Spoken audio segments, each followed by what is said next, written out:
प्राचीन काल की बात है। एक नगर में 3 मित्र रहते थे।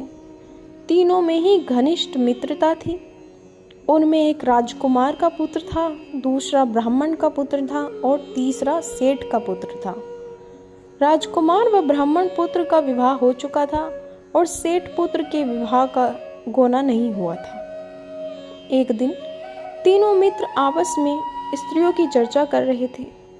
ब्राह्मण पुत्र ने नारियों की प्रशंसा करते हुए कहा, नारीहीन घर भूतों का डेरा होता है।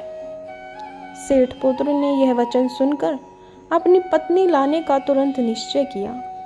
सेठ पुत्र अपने घर गया और अपने माता पिता से अपना निश्चय बताया।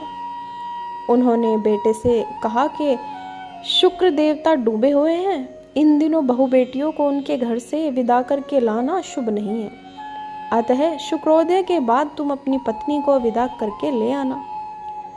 अब सेठ पुत्र अपनी जिद पे टस से मस नहीं हुए और अपनी ससुराल जा पहुंचे।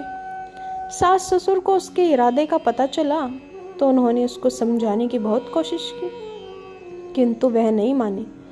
अतः उन्होंने विवश होकर अपनी कन्या को उनके साथ विदा कर दिया।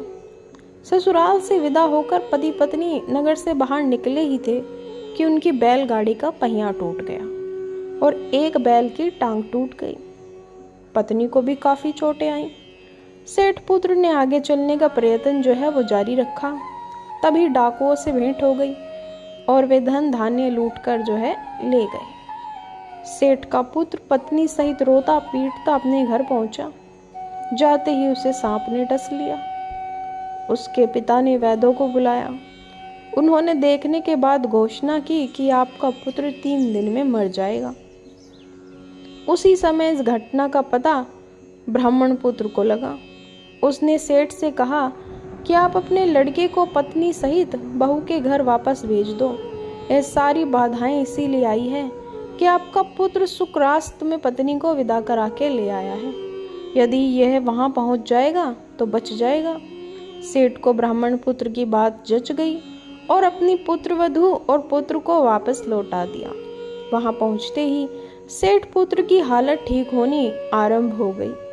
तत्पश्चात उन्होंने शेष जीवन सुख आनंद पूर्वक व्यतीत किया और अंत में वह पति पत्नी दोनों स्वर्गलोक को गए।